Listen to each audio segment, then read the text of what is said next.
Hi everyone, welcome to Civils Maestro. I hope you all are doing well. So आज 9 अक्टूबर से लेके 11 अक्टूबर तक का करंट अफेयर एनालिसिस करेंगे. पहली न्यूज़ आइटम देख लेते हैं, ये क्राइमियन ब्रिज के ब्लास्ट के बारे में. थोड़ी सी लोकेशंस देख लेते हैं. देखिए, ये यूक्रेन है, ये क्राइमिया है, ये रशिया है. क्राइमियन जो पेनिनसुला है वो पहले वो यूक्रेन का पार्ट था, फिर बाद में रशिया ने इसको अनेक्स कर लिया था, उसके बाद से ये रशिया के पास है. अब रशिया ने रशियन मेनलैंड को क्राइमियन पेनिनसुला के साथ कनेक्ट करने के लिए यहाँ पे एक ब्रिज बनाया हुआ था. ये रेड लाइन में जो आपको दिख रहा है, ये ब्रिज बनाया हुआ था. ये ब्रिज जो है ये कर्च स्ट्रेट के ऊपर से बना हुआ था, और कर्च स्ट्रेट जो है वो एक नैरो वाटर चैनल है जो सी ऑफ अजोव को ब्लैक सी के साथ कनेक्ट करता है. अब ये जो ब्रिज बना हुआ था ये रेल और रोड ब्रिज था, और इसको जो है ब्लास्ट के साथ इसको उड़ा दिया गया है. अब देखते हैं थोड़ा सा इसको डिटेल में. ये जो रेल और रोड का ब्रिज है, ये वहाँ की जितना भी मटेरियल रशिया से यूक्रेन में भेजना, रशिया से क्राइमिया में भेजना है, उसके लिए बहुत क्रूशल था. ये क्रूशल सप्लाई रूट था. सो ये जो ब्रिज है ये डायरेक्टली कनेक्ट करता था रशिया को क्राइमिया से. ये 19 किलोमीटर का एक ब्रिज था, और ये जो है इसको बहुत ज़्यादा इन्वेस्टमेंट के साथ बनाया गया था. इनफैक्ट व्लादिमीर पुतिन जो रशिया के प्रेसिडेंट है 2018 में, उन्होंने खुद इसको इनॉग्रेट किया था. ये ब्रिज बहुत ज़रूरी था फ्यूल्स के लिए, फूड के लिए, और जो भी प्रोडक्ट क्राइमिया में सप्लाई किए जाते हैं रशिया से उसके लिए. सो इसको अब ब्लास्ट से उड़ा दिया गया है. अब इसके अलावा थोड़ी सी लोकेशंस इंपॉर्टेंट हो जाती हैं. देखिए, यहाँ पे ये सी ऑफ अजोव है और ये ब्लैक सी है. ब्लैक सी की बॉर्डरिंग कंट्रीज काफ़ी इंपॉर्टेंट हो जाती हैं. तो देखिए, जैसे इसको एक निमोनिक से याद रखिए, ग्रेट ब्रू. ठीक है, ब्रू एक कॉफ़ी का नाम है, और ब्लैक सी मतलब काइंड ऑफ समझिए कि ब्लैक कलर की है, ब्लैक कॉफ़ी जैसी है ये. सो ग्रेट ब्रू, ठीक है, कि बिल्कुल ब्लैक कॉफ़ी की तरह. सो जी से जॉर्जिया, आर से रशिया, जी से जॉर्जिया, आर से रशिया, टी से टर्की, देन बल्गेरिया, रोमानिया. देखिए, रोमानिया टच कर रहा है, और यहाँ पे ये यूक्रेन. सो ये जो है ब्लैक सी की नेबरिंग कंट्रीज हो गई. सो आई होप ये हेल्पफुल होगा आपके लिए. नेक्स्ट न्यूज़ आइटम है मोधेरा विलेज के बारे में. इंडिया मोधेरा जो है वो इंडिया का first fully solar powered village बन गया है. वहाँ पे ऐसे रूफ टॉप्स के ऊपर हर जगह पे सोलर पैनल्स लगा दिए गए हैं. अब बेसिकली मोधेरा जो है ये एक मेहसाना डिस्ट्रिक्ट है गुजरात में, उसमें एक विलेज फॉल करता है उसके अंडर. और ये जो फंडिंग है उसको सोलर विलेज बनाने के लिए सेंट्रल और स्टेट गवर्नमेंट दोनों ने फंडिंग की है, दोनों ने कोलैबोरेशन से बनाया है. क्या होगा कि डे टाइम में तो डायरेक्टली एनर्जी जो बनेगी इसको यूज़ कर लिया जाएगा, और क्या होगा कि फिर वही जो एनर्जी है वो बैटरी एनर्जी स्टोरेज सिस्टम जो यहाँ पे विलेज में बना हुआ है तो उसके अंडर स्टोर हो जाएगी. फिर रात के टाइम इस बैटरी एनर्जी स्टोरेज सिस्टम में से एनर्जी निकाल के रात की एक्टिविटीज़ के लिए यूज़ किया जाएगा. ये इसके बारे में है. इसके अलावा ये जो मोधेरा विलेज है वहाँ पे एक अपना separate electric vehicle charging station भी बना हुआ है. तो ये जो सोलर पावर जो है, ये आप देखिए कि सोलर पावर हमारी हर एनर्जी नीड्स का बहुत इंपॉर्टेंट रोल है, इंपॉर्टेंट रोल प्ले करता है. जैसे कि हमारा जो 500 गीगावाट रीन्यूएबल एनर्जी बनाने का टारगेट है कि हमने 2030 तक कितना बनाना है, उसमें भी सोलर एनर्जी एक इंपॉर्टेंट रोल प्ले करती है. या फिर हमारा टारगेट है कि हमने 2030 तक 2070 तक आते आते हमने नेट जीरो एमिशंस वाली कंट्री बनना है, तो उसमें भी एक इंपॉर्टेंट रोल प्ले करती है. इसके अलावा मोधेरा जो विलेज है वहाँ पे एक मोधेरा सन टेम्पल है. ये देख लीजिए, ये थोड़ा फोटोग्राफ है उसका. मोधेरा सन टेम्पल जो है ये पुष्पवती जो रिवर है उसके ऊपर, उसके बैंक के ऊपर बनाया गया है. ये 1026 से 1027 CE के टाइम पे बनाया गया था. भीमा किंग थे एक सोलंकी डायनेस्टी के, उनकी रेन के अंडर ये बनाया गया था. इस टेम्पल को महमूद गजनी ने 2 बार इसको रेड किया है इसको लूटपाट करने के लिए. उसके अलावा अलाउद्दीन खिलजी ने इसको 1 बार किया है लूटपाट करने के लिए रेड. उसके अलावा ये जो टेम्पल है ये सोलंकी स्टाइल में बनाया हुआ है, सोलंकी टाइप में, मारू गुजारा स्टाइल में बनाया गया है इसको. मारू गुजारा जो स्टाइल है ये चालुक्य डायनेस्टी के अंडर बहुत फेमस हुआ था. गुजरात और राजस्थान में ये स्कूल ओरिजिनेट हुआ था. 11th और 13th सेंचुरी के बीच में इसकी बहुत ज़्यादा ये एक्सपैंड हुआ था. इसमें बेसिक फीचर्स क्या हैं, इसमें जो टेम्पल होता है ना पूरा का पूरा टेम्पल सैंडस्टोन से बनाया जाता है. इसमें 3 मेजर कंपोनेंट्स अगर हमें देखने हो तो इसमें क्या होता है कि गर्भागृह होता है, ठीक है, टेम्पल में मंडप होता है, मंडप को गूढ़ा मंडप बोलते हैं, गूढ़ मंडप. उसके अलावा इसमें सभा मंडप होता है, और सबसे इंपॉर्टेंट चीज़ होती है इसमें कुंड होता है. जैसे देखिए ये वाटर जो बीच में बिल्कुल एक पानी का एक तालाब जैसा है, सरोवर है, इसको कुंड बोलते हैं, ठीक है, वाटर का कुंड बना होता है. और इस कुंड को देखिए यहाँ तक पहुँचने के लिए स्टेयर केसेस बने हुए होते हैं. ये इसके बारे में है. और जहाँ पे ये मोधेरा टेम्पल है उसके बिल्कुल साथ में एक मुदेश्वरी माता का टेम्पल भी है near the Modhera sun temple. इसके बारे में था. नेक्स्ट न्यूज़ आइटम है मानेसर एंटी टेरर एक्सरसाइज के बारे में. नेशनल सिक्योरिटी गार्ड ने एक multinational joint anti terror exercise जो है वो अभी रिसेंटली कंडक्ट किया है। ये जो जॉइंट एंटी टेरर एक्सरसाइज है ना, ये रैट्स के फ्रेमवर्क के अंडर होती है। Rats regional anti terrorist structure है और ये SCO शंघाई कॉरपोरेशन ऑर्गेनाइजेशन के अंडर एक परमानेंट बॉडी है।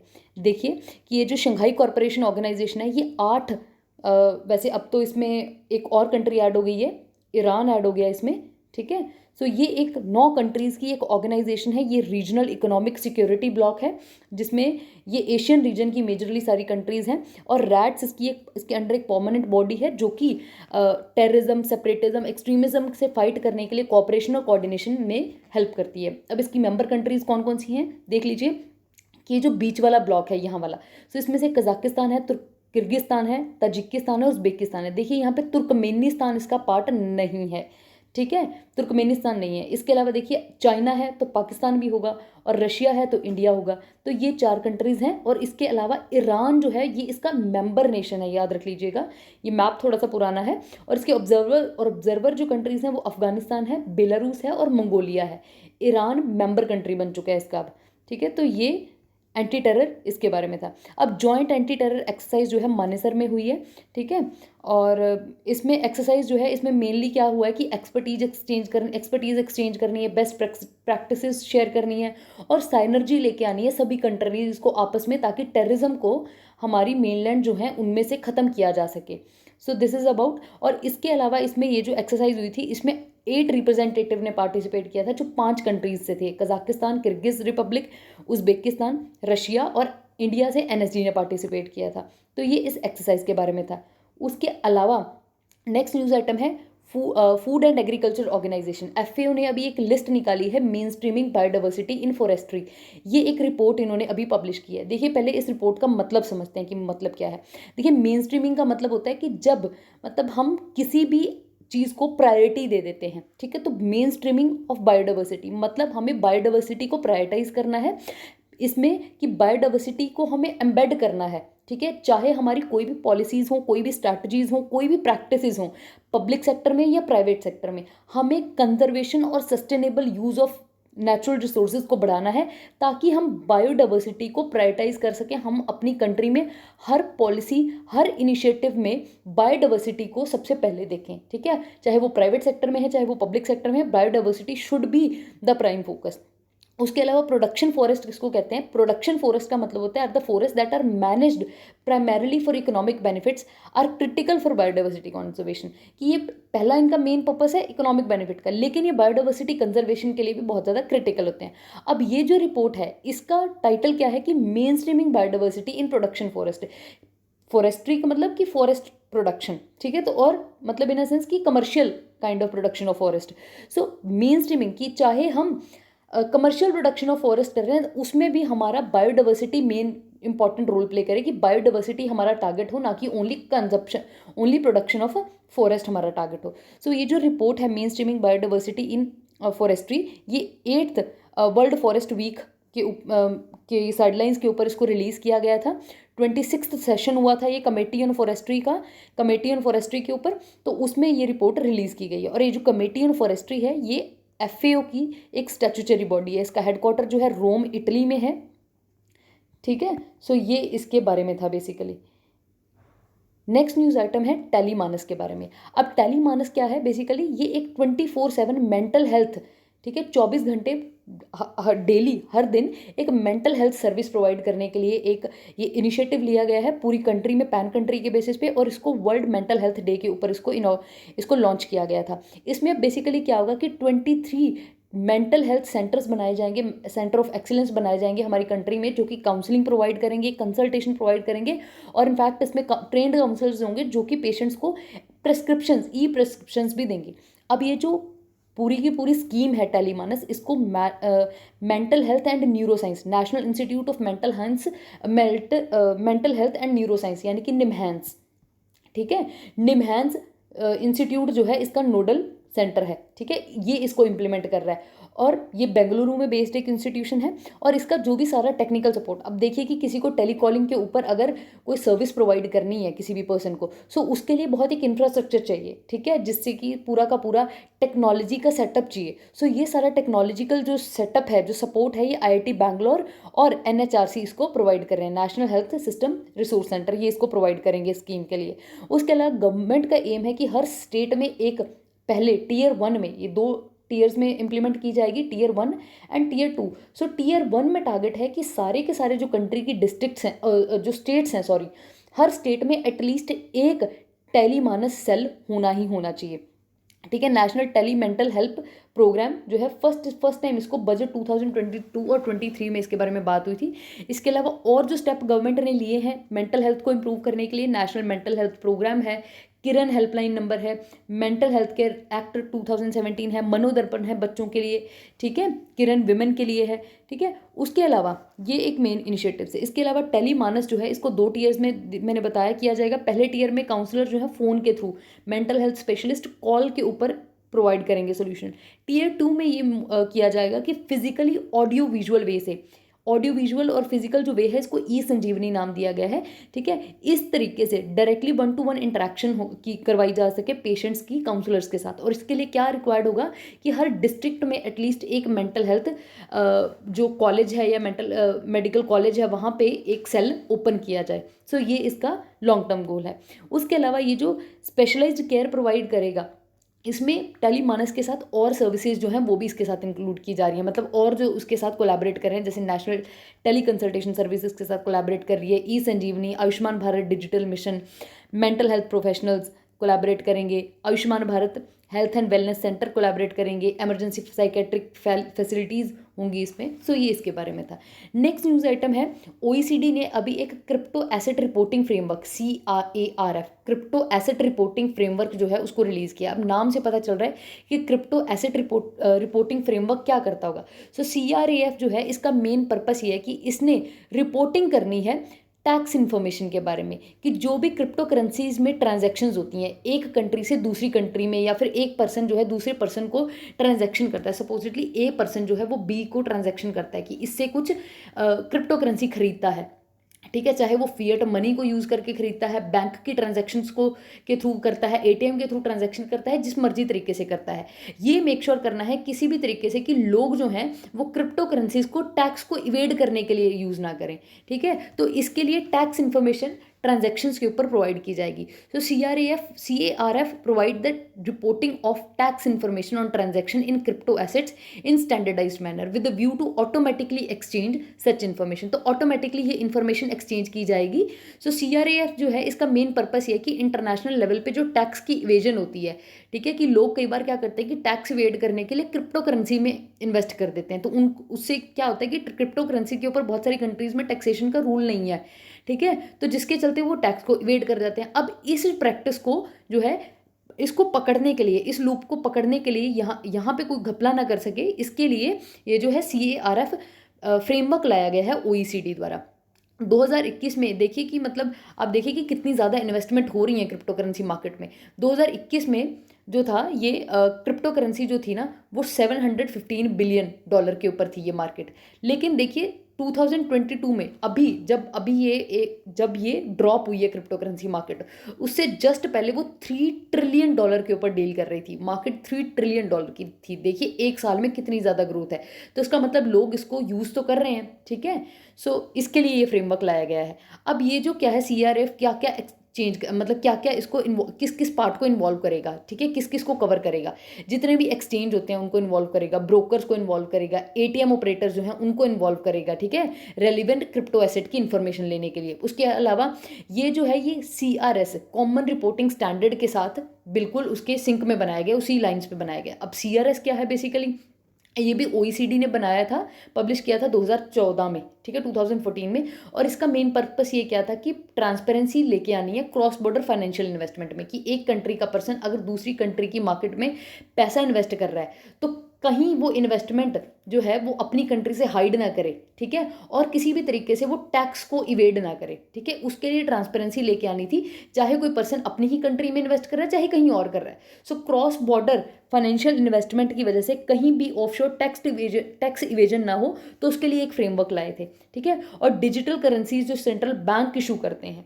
ठीक है, digital currencies which are only issued by central bank earlier were the part of CRS, लेकिन अभी जो CARF है इसमें इन जनरल जो डिजिटल करेंसीज हैं, क्रिप्टो करेंसी वगैरह है, तो ये भी इसमें इन्वॉल्व की गई है, इंक्लूड किया गया है। और CRAF के under due diligence procedure require the identification of both individual and entity customer, ठीक है, इंडिविजुअल और कस्टमर दोनों को आइडेंटिफाई किया जाएगा, ठीक है। सो ये इसके बारे में है CARF सिस्टम के बारे में एक्चुअली, क्योंकि देखिए क्रिप्टो एक्सचेंज जो होता है, जब कोई person A person B person आपस में क्रिप्टो करेंसी एक्सचेंज कर रहे हैं, तो वो रेलिवेंट जो है या तो फिएट करेंसी में होगा, जो हमारी मनी है, रुपीज़ हैं या डॉलर हैं उनमें होगा, पाउंड हो गया है उनमें होगा, या फिर क्रिप्टो एसेट्स में होगा। सो ये जो ट्रांसफ़र हैं ये हैं तो सारी की सारी रिटेल पेमेंट्स ही, तो हमें जो है इनको रिपोर्ट करना है, ठीक है, इनको रिपोर्ट करना इंपॉर्टेंट है अगर टैक्स इवेजन को ख़त्म करना है। नेक्स्ट न्यूज़ आइटम है ऑटोमेटिक एक्सचेंज ऑफ इन्फॉर्मेशन के बारे में। अभी स्विस बैंक ने फोर्थ टाइम इंडिया के साथ इंफॉर्मेशन एक्सचेंज किया है, ठीक है, कि कितने स्विस बैंक में इंडियन होल्डर्स के कितने अकाउंट्स हैं उसके ऊपर मतलब इंफॉर्मेशन एक्सचेंज की है। अब ऑटोमेटिक एक्सचेंज ऑफ इन्फॉर्मेशन इसको बोलते हैं। ये गाइडलाइंस जो है automatic exchange of information AEOI, इसको भी OECD ने बनाया था, ठीक है। अब 2013 में G20 कंट्रीज़ जो हैं उन्होंने इसको एंडोर्स किया था एज न्यू ग्लोबल स्टैंडर्ड, ताकि इन्फॉर्मेशन एक्सचेंज बहुत ज़्यादा फैसिलिटेट किया जाए, इन्फॉर्मेशन एक्सचेंज किया जाए, ताकि कोई भी पर्सन एक कंट्री से बैंकरप्ट अपने आप को शो करके मतलब वहाँ से काफ़ी सारा पैसा लेके भाग ना जाए कहीं पे, ठीक है। सो G20 ने ही OECD को बोला था कि एक ऐसा स्टैंडर्ड लाने की कोशिश कीजिए कि जिससे सारी की सारी कंट्रीज आपस में इंफॉर्मेशन एक्सचेंज कर सकें किसी भी पर्सन के बैंक अकाउंट के with respect to. So AEOI जो है सॉरी, सो ये एवरी कंट्री ये अलाउ करता है सारी की सारी कंट्रीज़ को कि वो फाइनेंशियल की obtain data from the financial institution, कि वो सारी की सारी फाइनेंशियल इंस्टीट्यूशंस जो हैं वहाँ से ऑटोमेटिकली डेटा जो है, ठीक है, उसको मंगवा सकें, वो ऑटोमेटिकली आए या फिर उसको कहने पे मंगवा सकें। और इन्फॉर्मेशन किन केसेस में स्पेसिफिकली ज़रूरी हो जाती है, ठीक है, मतलब वैसे तो इंडिविजुअल्स में, कॉर्पोरेट में, ट्रस्ट में, सब में ज़रूरी है, लेकिन शेल कंपनीज़ के केस में ये ज़्यादा इंपॉर्टेंट हो जाती है। सो एक लेकिन इसके साथ एक क्लॉज भी ऐड है, ठीक है, कि अगर OECD के इस गाइडलाइंस के अकॉर्डिंग क्या है कि अगर कोई फाइनेंशियल इंस्टीट्यूशन मान लीजिए स्विस बैंक अपनी इन्फॉर्मेशन शेयर कर रहा है, तो सेंट्रल गवर्नमेंट की लाइबिलिटी है कि सेंट्रल गवर्नमेंट उसकी इस इन्फॉर्मेशन को किसी भी पर्सन, मान लो A के विद रिस्पेक्ट टू इन्फॉर्मेशन दी है, विजय माल्या या मेहुल चौकसी, किसी के भी पर्सन के विद रिस्पेक्ट टू दी है, तो उस पर्सन की इन्फॉर्मेशन जो है सेंट्रल बैंक या फिर किसी भी कंट्री की गवर्नमेंट जो है वो पब्लिकली डिस्क्लोज नहीं कर सकती, क्योंकि वो प्राइवेट क्रूशियल इन्फॉर्मेशन है। उसके अलावा ये जो इन्फॉर्मेशन है हमारी कंट्री में जब इंडिया में आती है तो ये central board for direct taxes CBDT की कस्टडी में रहती है। ये इंपॉर्टेंट पॉइंट है, यहाँ से क्वेश्चन जनरेट होता है। उसके अलावा ये जो है majorly tax evasion, money laundering या टेरर फंडिंग जैसे केसेस को सॉल्व करने के लिए या उनकी प्रोबिंग करने के लिए स्पेसिफिकली इसकी डिमांड की जाती है। OECD के बारे में थोड़ा सा देख लेते हैं। Organisation for economic cooperation and development, OECD जो है एक पेरिस बेस्ड ऑर्गेनाइजेशन है, ये एक इंटरनेशनल ऑर्गेनाइजेशन है जिसमें मेजरली डेवलप्ड कंट्रीज इसका हिस्सा है, ठीक है, और ये इकोनॉमिक और सोशल पॉलिसीज को डिस्कस करने के लिए बॉडी बनाई गई है। OECD एक ऑर्गेनाइजेशन जो है ये सारे के सारे मेंबर कंट्रीज़ जो हैं और उसके जो रेंज ऑफ पार्टनर्स हैं उन सबको नेशनल, रीजनल और लोकल लेवल पे ग्लोबल इश्यूज को डिस्कस करने के लिए इकट्ठा लेके आती है। इसमें मेजरली 28 मेंबर्स हैं और ध्यान रखिएगा इंडिया OECD का मेंबर नहीं है। नेक्स्ट न्यूज़ आइटम है कुर्दिश कम्युनिटी के बारे में। सो कुर्दिश कम्युनिटी जो है ये मतलब कि अभी क्या था न्यूज़ में क्या था कि ईरानियन कुर्द जो हैं, ईरान में जो कुर्दिश पॉपुलेशन है उन्होंने एक प्रोटेस्ट किया है बहुत कंट्री में बहुत ज़्यादा, कि एक यंग ईरानियन कुर्दिश विमेन जो है उनकी डेथ हो गई है ईरान की मोरल पुलिस की कस्टडी में, ठीक है, तो उसके लिए वो प्रोटेस्ट करें। बेसिकली देख लीजिए कि कुर्द क्या है। कुर्द एक एथनिक लिंग्विस्टिक माइनॉरिटी ग्रुप है जो टर्की, सीरिया, इराक और ईरान के बिल्कुल बीच में प्रेजेंट है, ठीक है। अब देखिए ये जो कुर्द हैं एथनिक और लिंग्विस्टिक ग्रुप हैं, ये मिडिल ईस्ट में मेजरली पाए जाते हैं, 4 कंट्रीज़ में हैं और ये सुन्नी मुस्लिम्स हैं, ठीक है। और ये जो लैंग्वेज बोलते हैं अप्रॉक्सीमेटली वेरी इक्वल टू फारसी जैसी एक लैंग्वेज बोलते हैं। और ये माउंटेनियस रीजन्स में है, मतलब Armenia, Iraq, Iran, Syria, Turkey, majorly Iran, Iraq, Syria और टर्की में है ये, ठीक है। एक्चुअली क्या था, 1924 में ना एक ट्रिटी साइन की गई थी, ट्रिटी ऑफ ल्यूज़ानी, ठीक है। लिज़ान वाली जो लोसैन वाली ट्रिटी थी, उसके अंडर क्या था, कुर्दिश को अलग अलग कंट्रीज़ में थोड़ी थोड़ी जगह पे उनको डिवाइड कर दिया गया था, उनको सेपरेट कुछ ऐसा नेशन वगैरह नहीं दिया गया था।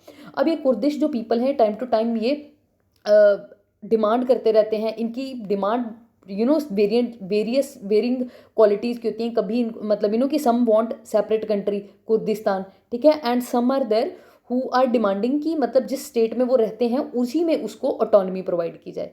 सो ये कुर्दिश के बारे में था। इरानियन कुर्द जो है वो 8 से 10 मिलियन है ईरान का। सो ये 10% पॉपुलेशन है वहाँ की टोटल। सो कुर्द जो है सुन्नी है। इस जो ईरान है वो मेजरली शिया डोमिनेटिंग कंट्री है। सो कुर्द को बहुत ज़्यादा डिस्क्रिमिनेशन, बहुत ज़्यादा मतलब इकोनॉमिक निगलेक्ट उन्होंने सहा है over the period of time. Next news item है ऑयस्टर, आर्टिफिशियल ऑयस्टर रीफ के बारे में। सो आर्टिफिशियल ऑयस्टर रीफ देखिए, ऑयस्टर्स की एक आर्टिफिशियल रीफ बनानी है। एक्चुअली क्या होता है कि इसमें क्या होता है कि क्या होता है कि कुछ कंक्रीट, सिल्ट और कुछ ऑयस्टर के शेल्स, जैसे कि सैंड, सीमेंट को थोड़े से ऑयस्टर के शेल्स के साथ मिक्स करके ऐसे स्ट्रक्चर्स बनाए जाते हैं। ऐसे स्ट्रक्चर्स को फिर शैलो वाटर में रख दिया जाता है। अब क्योंकि इसमें ऑयस्टर का शेल है तो ऑयस्टर जो लिविंग ऑयस्टर्स हैं वो मतलब इसमें इसकी ओर अट्रैक्ट होंगे और यहाँ पे आके कॉलोनी बनाने की कोशिश करेंगे। देखिए यहाँ इसके ऊपर अब धीरे धीरे जब ये लिविंग कॉलोनी बन जाएगी तो उसके अंदर बहुत ज़्यादा बायोडाइवर्सिटी जो है वो उसकी तरफ अट्रैक्ट होगी, फिशेज वहाँ पे आना, हार्बर करना स्टार्ट कर देंगी। रीफ बॉल होती है सबसे पहले ये, ठीक है। इसको कंक्रीट, सिल्ट और शेल से बनाया जाता है। देन उसका हार्ड टेक्सचर जो होता है ना वो स्पेसिफिक एक ओलंपिया ऑयस्टर नाम का एक ऑयस्टर होता है जिसको अट्रैक्ट करता है, जो इसके ऊपर अंडे देता है। धीरे धीरे वहाँ पे पॉपुलेशन आने लग जाती है, फिर बाकी जो मरीन लाइफ है ये उसको भी अट्रैक्ट करती है। एक्चुअली क्या था, डियागो बे में लास्ट ईयर सैन डिएगो बे जो है वहाँ पे कैलिफोर्निया के पास, वहाँ पे ऐसी ऑयस्टर रीफ्स रखी गई थी। अब देखा गया कि वहाँ पे आर्टिफिशियल उन रीफ्स के अंदर लाइफ जो है आ रही है, लाइफ इमर्ज हो रही है, वहाँ पे टाइनी मॉलस्क देखने को मिले हैं। सो ऑयस्टर शेल जो है वो काफ़ी इंपॉर्टेंट इंग्रेडिएंट है क्योंकि इसी की तरफ लिविंग लाइफ जो है अट्रैक्ट होती है, क्योंकि ये लिविंग ऑर्गेनिक मटेरियल थे ना।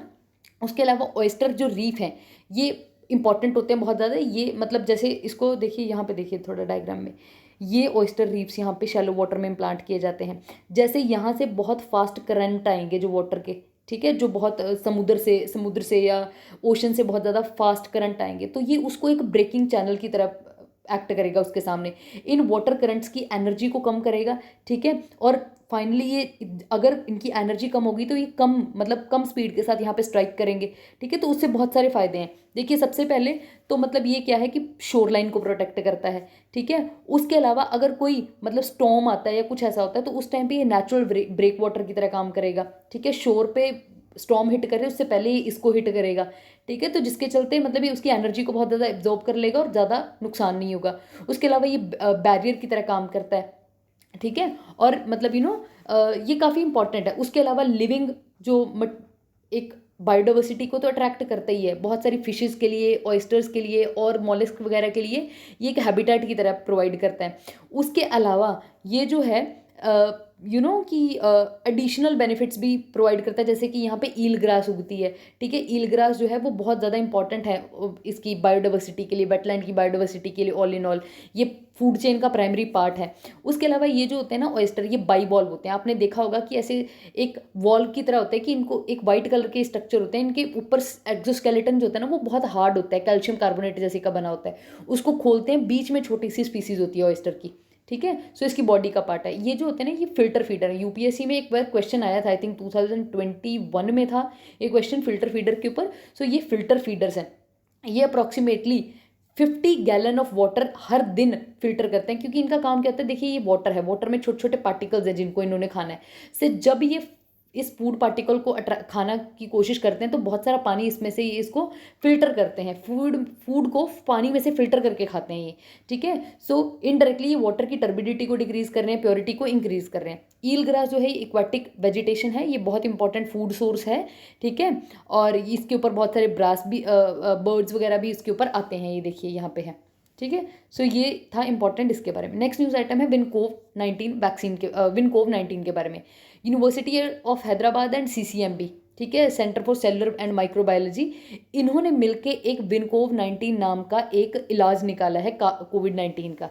ठीक है, so bio product limited have successfully completed phase 2 clinical trial. Phase 2 clinical trial इसके हो चुके हैं। ये जो विनकोव-19 है ये एक वायरल एंटीजन है, ठीक है, जिसको माना जा रहा है कि ये हमारी कंट्री का फर्स्ट ऐसा प्रोडक्ट है जो एंटीडोट की तरह काम करेगा कोविड-19 के केस में। और इसको बेसिकली क्विनाइन में बनाया गया। ये पॉलीक्लोनल एंटीबॉडीज़ हैं, इनको हॉर्स के अंडर बनाया गया है।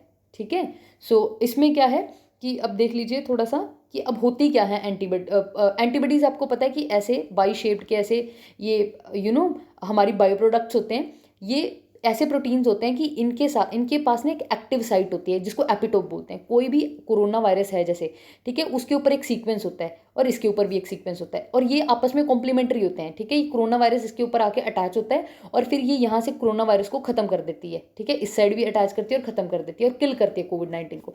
तो यही जो एंटीबॉडीज़ हैं, इनकी हमने मतलब बहुत सारी एंटीबॉडीज़ जब हम प्रोड्यूस करते हैं, ठीक है, लेबोरेटरी में, ठीक है, मतलब एंटीबॉडीज़ नेचुरली प्रोड्यूस होती हैं ह्यूमन की बॉडी में प्राइमरी इम्यून रिस्पॉन्स या सेकेंडरी इम्यून रिस्पॉन्स की फॉर्मेट में। लेकिन जब इनको बाहर आउटसाइड द बॉडी प्रोड्यूस किया जाता है लेबोरेटरी में, तो ये मोनोक्लोनल और पॉलीक्लोनल दो तरह की बनती है। मोनोक्लोनल एंटीबॉडीज़ वो एंटीबॉडीज़ होती हैं जिसको सिर्फ एक टाइप, मान लो एक बी सेल जो कि कोविड-19 के अगेंस्ट है एंटीबॉडी बनाता है, एक ही बी सेल से 500 कॉपीज़ ऑफ एंटीबॉडीज़ बना ली। और पॉलीक्लोनल एंटीबॉडीज़ वो एंटीबॉडीज़ होती हैं जो अलग अलग, मान लो 500 डिफरेंट टाइप के बी सेल से 500 डिफरेंट टाइप की एंटीबॉडीज़ बनाई हैं। अब ये सारी जो एंटीबॉडीज़ होती हैं आपस में क्लोन होती हैं क्योंकि सिंगल पेरेंट सेल से बनती हैं और ये जो है अलग अलग से बनती हैं और इनमें अलग अलग एपिटोप्स होते हैं, मतलब अलग अलग बाइंडिंग साइट्स होती हैं और अलग अलग चीज़ों के साथ ये बाइंड कर सकती हैं। सो ये बेसिक है एंटीबॉडीज़ के बारे में। ठीक है, सो पॉलीक्लोनल जो एंटीबॉडी है वो अलग इम्यून सेल्स की बनी होती है। इसमें बहुत सारे मतलब अलग अलग टाइप के सेल्स होते हैं और will have the affinity for the same antigen but different parts. ठीक है, एंटीबॉडी मतलब देखिए बात क्या है कि अगर मान लो कि कोविड-19 के ऊपर XYZ, ठीक है, X1 Y1 एंड Z1, ठीक है, ये पार्ट्स हैं। अब मान लो जो मोनोक्लोनल है वो सारी की सारी एक ही टाइप की होंगी कि अगर सारी की सारी XYZ से ही बाइंड करेंगी सिर्फ, ठीक है, सिर्फ XYZ से करेंगी तो सारी की सारी XYZ से। और पॉलीक्लोनल जो होंगी ना वो कुछ उसमें होंगी कि होंगी सारी कोरोना वायरस के अगेंस्ट, लेकिन कुछ XYZ से बाइंड करेंगी, कुछ ZX-X1Y1 से करेंगी, कुछ ZXY से करेंगी, कुछ ZX1Y1 Z1 से करेंगी। मतलब अलग अलग एरिया अलग अलग से बाइंड करेंगी। बाइंड एक ही उससे करेंगी, एक ही ऑर्गेनिज्म से करेंगी, लेकिन उसके अलग अलग एरिया से, कोई उसके हाथ, कोई उसके नाक, उसके कान, मतलब ये हाइपोथेटिक वे में बोल रही हूँ मैं। तो ये है। अब नेक्स्ट न्यूज़ आइटम है UN world geospatial information Congress के बारे में। Second UN global geospatial informatic management की अभी कन्वीन किया है सेकंड जियोस्पेशियल इंफॉर्मेशन कांग्रेस 2022 में। इंपॉर्टेंट बात ये है कि ये जो कॉन्फ्रेंस है ये इंडिया में हुई थी, ठीक है, और इसको department of science and tech, ministry of science and technology, government of India ने होस्ट किया था। ठीक है, और इसको internationally united nation department of economics and social affairs के अंडर इसको होस्ट किया जाता है। अब इसकी थीम जो थी geo enabling the global village, ठीक है, कि पूरे का पूरा जो हमारा ग्लोबल विलेज है इसको जोग्राफिकली जियो स्पेशल तरीके से इसको मतलब लिंक करना है काइंड ऑफ, ताकि कोई भी पीछे ना रह सके, so that no one is left behind. अब जियो स्पेशल सिस्टम होता क्या है ये देख लीजिए। सबसे पहले जियो स्पेशल टेक्नोलॉजी क्या होता है कि इसमें हम इंटेलिजेंट माइंड मैप्स क्रिएट करते हैं, ठीक है, मॉडल क्रिएट किए जाते हैं जो geographically relevant reference data collect करने में हेल्प करती है। देखिए इसमें सैटेलाइट की हेल्प ली जाती है, स्पेशल मतलब स्पेस और सैटेलाइट, और जियो मतलब ज्योग्राफी। सपोज कीजिए कि ये एक लैंड एरिया है या फिर इंडिया है, यहाँ पे किस जगह पे कौन सी रिसोर्स मिलती है और वो कितनी अमाउंट में मिलती है, ठीक है। सो ये एक तरीका है जहाँ पे हम अपनी लिमिटेड रिसोर्सेज को बहुत एफिशिएंट वे से यूटिलाइज कर सकते हैं, ठीक है। सो डिसीजन जो होते हैं वो वैल्यू के ऊपर बेस्ड होते हैं, इंपॉर्टेंट रिसोर्सेज की कितनी वैल्यू है, क्या है, ठीक है, based on the value and the importance of resource. So value and importance of resource के ऊपर डिसीजन बेस्ड होते हैं और क्योंकि हमारी रिसोर्सेज जो हैं बहुत ज़्यादा लिमिटेड हैं, सो इसलिए जियो स्पेशल टेक्नोलॉजी डेटा का एनालिसिस बहुत ज़्यादा इंपॉर्टेंट हो जाता है। और डेटा का एनालिसिस करके फिर हम इंटेलिजेंट मैप्स बना सकते हैं, मॉडल्स बना सकते हैं और देख सकते हैं कि किस एरिया में क्या रिसोर्सेज हैं और कितनी उनकी स्कैरसिटी है या कितनी अवेलेबिलिटी है और इस वजह से कि हमें उसको कितना एफिशिएंटली यूज़ करने की रिक्वायरमेंट है, because data is the new fuel, ठीक है। So data is very important. So ये जो ये जो कॉन्फ्रेंस हुई थी, ठीक है, ये जो कांग्रेस हुई थी, तो इसमें यही एक एम था। So UNWGIC 2022 reflect upon importance of integrated geospatial information infrastructure, कि हमें integrated geospatial information infrastructure बनाने की ज़रूरत है, ठीक है, और knowledge services to support the implementation and monitoring of the sustainable development goal. अगर ये हम करेंगे तो ही हम एफिशिएंट वे से अपनी रिसोर्सेज को यूटिलाइज कर पाएंगे, और अगर एफिशिएंट वे से यूटिलाइज कर पाएंगे देन ओनली हमारे जो सस्टेनेबल डेवलपमेंट गोल हैं वो उनका क्राइटेरिया फुलफिल होगा। बिकॉज देखिए सस्टेनेबल डेवलपमेंट गोल का मोटिव क्या है कि हमें कम से कम वेस्टेज करनी है, ठीक है, ताकि हम फ्यूचर जनरेशन के लिए सब कुछ बचा कर रख सकें। सो सस्टेनेबल डेवलपमेंट गोल तभी रियलाइज होंगे ना कि जब हम बहुत एफिशिएंटली चीज़ों को यूटिलाइज करेंगे। सो ये एक उसके लिए एक पहल है, ठीक है। सो ये हाई क्वालिटी ट्रस्ट वर्दी जियो स्पेशल डेटा प्रोवाइड किया जाएगा, ठीक है, नेशनल पॉलिसी के एजेंडा को फुलफिल करने के लिए, ठीक है। सो इंटरनेशनल कोऑपरेशन रिक्वायर्ड है उसके लिए, क्योंकि सैटेलाइट्स मतलब इसमें इन्वॉल्व होते हैं और बहुत ज़्यादा टेक्निकलिटी इन्वॉल्व होती है। सो सबका उसमें इन्वॉल्वमेंट चाहिए। नेक्स्ट न्यूज़ आइटम है preventing the ocular trauma. So ocular trauma क्या है? बेसिकली ऑक्यूलर नाम से पता चल रहा है कि ऑक्यूलर का मतलब आंख, आई।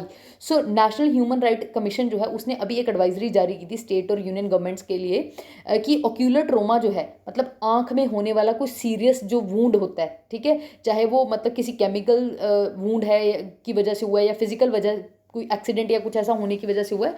सो एक ब्रॉडर टर्म है ऑक्यूलर ट्रोमा, ठीक है। तो इसमें मेजर कॉन्ट्रीब्यूटर क्या है? जैसे रोड एक्सीडेंट की वजह से 34% इसकी वजह से होते हैं, 29% केसेस में स्पोर्ट्स की वजह से होता है, 21% केसेस में ऑक्यूपेशनल हैजार्ड्स की वजह से होता है। और ये जो ऑक्यूलर ट्रोमा होता है ना 5% लोगों में ये परमानेंट ब्लाइंडनेस कॉज कर देता है, ठीक है। इसीलिए बहुत ज़्यादा रिक्वायर्ड है कि हम इसके ऊपर नॉलेज गैदर करें, डेटाबेस बनाएं, ठीक है, और क्या उसको प्रिवेंट करने की बहुत ज़्यादा कोशिश करें। अगर किसी को ऑक्यूलर ट्रोमा हो गया है तो उसका ट्रीटमेंट किया जाए, ठीक है, और मतलब इसके अलावा रिहैबिलिटेशन भी की जाए उन लोगों की जिनका अपनी ऑक्यूपेशन या किसी भी कारण की वजह से ये केस हुआ है, ठीक है। उसके अलावा नेक्स्ट न्यूज़ आइटम है ग्लोबल लाइट हाउस नेटवर्क के बारे में। अब देख लेते हैं सबसे पहले लाइट हाउस होते क्या है। देखिए लाइट हाउस का मतलब क्या होता है कि ये वो इंडस्ट्रीज होती हैं जो फोर्थ इंडस्ट्रियल रिवोल्यूशन को टेकअप कर चुकी हैं, ठीक है। मतलब ये वो इंडस्ट्रीज हैं जिन्होंने टेक्नोलॉजीज को यूज़ करना स्टार्ट कर दिया है, ठीक है, which will transform the fact और अपनी फैक्ट्रीज को, अपनी वैल्यू चेन को, अपने बिजनेस मॉडल्स को, अपने मतलब पूरे के पूरे फाइनेंशियल सिस्टम को चेंज कर दिया है और बहुत ज़्यादा रिटर्न कमाने लग चुकी हैं फोर्थ इंडस्ट्रियल रिवोल्यूशन को यूज़ करके, इसमें एंटर करके। अब एक्चुअली देखिए सबसे पहले क्या है, फर्स्ट इंडस्ट्रियल जो रिवोल्यूशन आया था उस टाइम पे मैकेनाइजेशन ऐड हुई थी, स्टीम एंड वाटर पावर मतलब यूज़ होती थी। सेकंड रिवोल्यूशन में मास प्रोडक्शन स्टार्ट हुई थी, ठीक है, इलेक्ट्रिसिटी, ठीक है, प्रोडक्शन होनी स्टार्ट हुई थी। उसके अलावा थर्ड रिवोल्यूशन जो था वो इलेक्ट्रॉनिक और आईटी सिस्टम का था, और फोर्थ इंडस्ट्रियल रिवोल्यूशन जो है वो साइबर फिजिकल सिस्टम्स का है, मतलब आर्टिफिशियल इंटेलिजेंस, रोबोटिक्स, इन सब चीज़ों वाला है। तो वो कंपनीज जो ऐसे आर्टिफिशियल इंटेलिजेंस, रोबोटिक्स, ऐसी सारी चीज़ों को अपने सिस्टम्स में इंटीग्रेट कर चुकी हैं और उसका बहुत ज़्यादा फायदा उठाने लग चुकी हैं और उन्होंने ऑपरेशंस को, अपनी टर्नओवर को बहुत इंक्रीज कर लिया है, उनको लाइट हाउस बोलते हैं। सिप्ला इंदौर फैसिलिटी एक लाइट हाउस है, डॉक्टर रेड्डी लेबोरेटरीज जो हैं ये हैं, और मोंडलेज जो है ये लाइट हाउस है। अब सस्टेनेबल लाइट हाउस किनको बोलेंगे कि जो ऐसे कंपनीज जो लाइट हाउस तो हैं और उसके साथ साथ उनके एनवायरमेंटल फुटप्रिंट रिडक्शन टारगेट जो है वो बहुत ज़्यादा इंप्रेसिवली उन्होंने मीट किया, कि उनके एनवायरमेंटल फुटप्रिंट भी बहुत कम है, इसके लिए उनको बोलते हैं sustainability light house. So India में यूनिलीवर डपाडा वाली जो इसकी फैसिलिटी है वो सस्टेनेबल लाइट हाउस है। अब वर्ल्ड इकोनॉमिक फोरम जो है उसने अनाउंस किया है कि 11 एक्स्ट्रा फैक्ट्रीज और इंडस्ट्रियल साइट को, ठीक है, जिसमें से 3 इंडिया में से ऐड की गई हैं, उनको ग्लोबल लाइट हाउस नेटवर्क में ऐड किया है।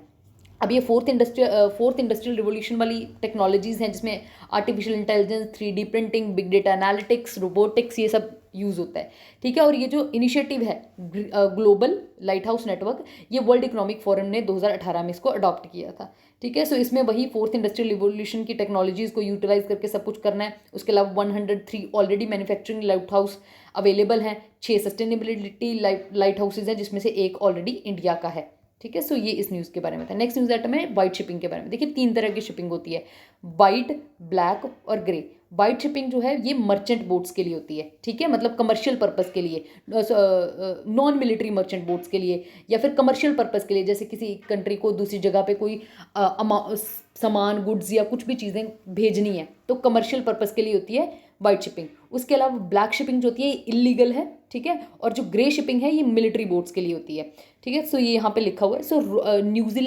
न्यूजीलैंड की जो रॉयल नेवी है उसने इंडिया की नेवी के साथ एक कॉन्ट्रैक्ट साइन किया है कि हम वाइट शिपिंग की इन्फॉर्मेशन को एक्सचेंज करेंगे आपस में। तो इंडिया के चीफ ऑफ नेवल स्टाफ हैं एडमिरल आर हरि कुमार, इन्होंने न्यूजीलैंड के काउंटर पार्ट जो है एडमिरल डेविड प्रॉक्टर, उनके साथ ये अग्रीमेंट साइन किया है, ठीक है। और इससे क्या होगा कि हम ओपननेस लेके आएंगे, ठीक है, मैरीटाइम डोमेन में। और उसके अलावा जो मतलब कि kind of free and fair access to and transparent access to Indian ocean जो है उसको फुलफिल करने के लिए किया गया है। नेक्स्ट न्यूज़ आइटम है नोबेल पीस प्राइज मिला है 2022 का एलेक्स बियाल्स्की नाम के पर्सन को, बिलात्स्की नाम के पर्सन को। उसके अलावा ये एक ह्यूमन राइट डिफेंडर हैं बेलारूस से, ठीक है, who is now incarnated memorial, ठीक है। मतलब किनको किनको मिला देखिए कि मेमोरियल एक रशियन ह्यूमन राइट ऑर्गेनाइजेशन है, ये इसके साथ एसोसिएटेड है, ठीक है। उसके अलावा एक सेंटर फॉर सिविल लिबर्टीज़ है, ये यूक्रेन की एक ह्यूमन राइट ऑर्गेनाइजेशन है। तो इन दोनों को मिल इकट्ठे जो है ये नोबेल पीस प्राइज 2022 का मिला है। Russian human right organisation memorial जो है ये वन ऑफ द टू, मतलब टोटल 2 ऑर्गेनाइजेशन को मिला। देखिए एक रशियन ऑर्गेनाइजेशन है, एक यूक्रेनियन है। ये जो है अलेस बेलात्स्की जो है ये इसके साथ रशियन वाली के साथ हैं, ठीक है। तो इनको नोबेल प्राइज़ मिला है, ठीक है। मेमोरियल को इनफैक्ट मतलब जब रशिया और यूक्रेन के बीच में टेंशन हुई थी तो इन्होंने यूक्रेन को फेवर किया था, जिसके चलते इनको कि इनके अगेंस्ट रिप्रेशन भी, इनको वेव ऑफ रिप्रेशन भी फेस करना को मिला था। सो इनके अगेंस्ट भी मतलब सिचुएशन ख़राब हुई थी, तो ये इसके बारे में था, ठीक है, न्यूज़ के बारे नोबेल प्राइज़ के बारे में। नेक्स्ट न्यूज़ आइटम है मालाबार एक्सरसाइज के बारे में। जापान 2022 वाली जो एडिशन होगी नवंबर में, उसको जापान होस्ट करेगा मालाबार एक्सरसाइज को। पहले क्या था 1992 में ये स्टार्ट हुई थी, ठीक है। मालाबार एक्सरसाइज इंडिया और यूएस के बीच में होती थी। धीरे धीरे फिर क्या हुआ, उसमें जापान और ऑस्ट्रेलिया जो है वो भी इसमें पार्टिसिपेट करने लगे। सो ये सेकेंड वीक ऑफ नवंबर में कंडक्ट की जाएगी और जापान में योकोसुका कोस्ट के पास ही की जाएगी, ठीक है। और ये इसके बारे में था, ठीक है। देखिए इसमें इंडिया, ठीक है, जापान, ऑस्ट्रेलिया और यूएस इसमें पार्टिसिपेट करेंगे इसमें। अब देख लेते हैं ये मल्टीलेटरल नेवल एक्सरसाइज है, 1992 में स्टार्ट हुई थी, फिर 95 से 96 में इसकी 2 एडिशंस और करवाई गई थी। फिर उसके बाद 2002 तक इसको बंद कर दिया गया था, बिकॉज इंडिया ने जब अपना न्यूक्लियर टेस्ट किया था तो उसके बाद यूएसए और इंडिया के रिलेशन थोड़े से ख़राब हुए थे, तो उस टाइम पे इसको बंद कर दिया गया था। 2002 के बाद फिर से इसको रिज्यूम किया गया था और 2007 में फर्स्ट टाइम जापान और ऑस्ट्रेलिया ने इसमें पार्टिसिपेट किया था, ठीक है। और उसके बाद 2022 में ऑस्ट्रेलिया ने मतलब इसमें ज्वाइन किया था, मतलब ऑस्ट्रेलिया ने फिर से इसमें पार्टिसिपेट किया था और अब यह दोबारा होगी। और इसमें सारे के सारे ऑल 4 क्वाड मेंबर जो हैं, क्वाड मेंबर कौन है, क्वाड्रिलेटरल ग्रुप के मेंबर कौन है, इंडिया, जापान, ऑस्ट्रेलिया और यूएस, ये चारों इसमें पार्टिसिपेट करेंगे। So I hope you liked it, this is it from my side. So इसको शेयर कीजिए अपने दोस्तों के साथ और इसकी PDF जो है वो टेलीग्राम चैनल में डाल दी जाएगी, वहाँ से उसको एक्सेस कर लीजिएगा। टेलीग्राम चैनल का लिंक मैं डिस्क्रिप्शन बॉक्स में डाल दूँगी। Thank you so much.